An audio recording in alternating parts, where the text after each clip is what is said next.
Hi everyone, welcome to the Highlights from Ukraine podcast, your daily audio summary of the latest news reported in the Ukrainian media. My name is Artem, and here is the news.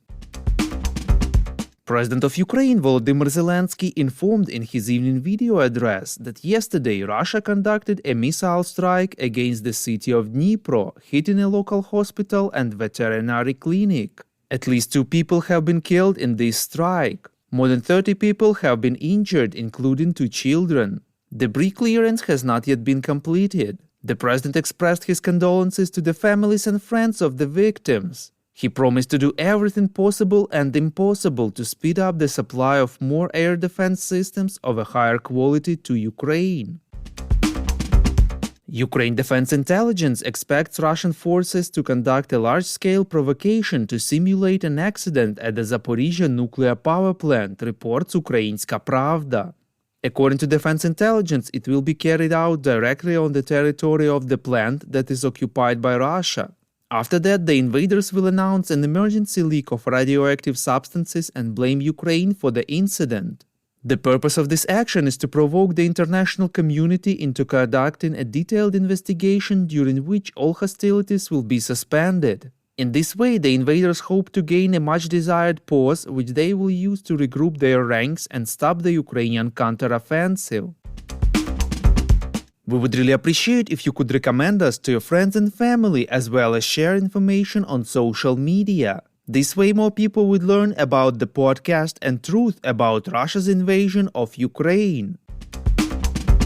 Prime Minister of the Netherlands Mark Rutte said that his country has not yet decided to provide F-16 fighters to Ukraine, but is seriously considering such an option, reports European Pravda. According to the Prime Minister, any decision on sending F-16s would need to be approved by the US first. He added that the Netherlands is currently phasing out its F-16s, meaning that the country would potentially have fighter jets to pass on. According to figures from the Dutch Defense Ministry, the Netherlands currently has 24 operational F-16s, which will be phased out by mid-2024. Another 18 jets are currently available for sale, of which 12 have been provisionally sold. The German media Spiegel informs that Ukraine sent an official request to Germany in which it asks to provide it with Taurus cruise missiles, reports Zaporizhzhia. According to the media, a request for the supply of Taurus came to Germany from the Ukrainian side in recent days. Frankfurter Allgemeine writes that President Volodymyr Zelensky and Chancellor Olaf Scholz discussed the supply of German missiles to Ukraine in Berlin at the beginning of May. The Taurus cruise missile is launched from a fighter jet and can deliver a 400-kilogram warhead over 500 kilometers. The missile is considered an effective weapon against protected targets such as command bunkers or ammunition depots. The Taurus missile is the German equivalent of the British Storm Shadow. The Wall Street Journal informs that special representative of the Chinese government Li Huei allegedly tried to convince the European vis-a-vis that they should call for a ceasefire in Ukraine, recognizing the occupied Ukrainian territories as those belonging to Russia, reports Fakty. According to the media sources among Western officials, the Chinese representative tried to convince US allies in Europe to assert their autonomy and urge an immediate ceasefire, leaving Russia in possession of the occupied parts of Ukraine.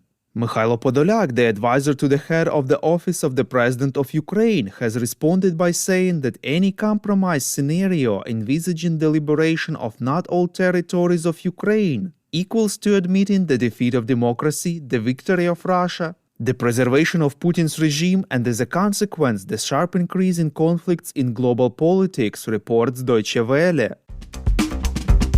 The Highlights from Ukraine podcast is an uncommercial initiative of just 2 people, and we need your help to grow. Share information about the podcast, rate us in the app, subscribe to our Patreon. With your support, we are getting better. We call on you to demand from governments of your countries to impose the toughest sanctions possible on Russia and its citizens to stop their invasion of Ukraine.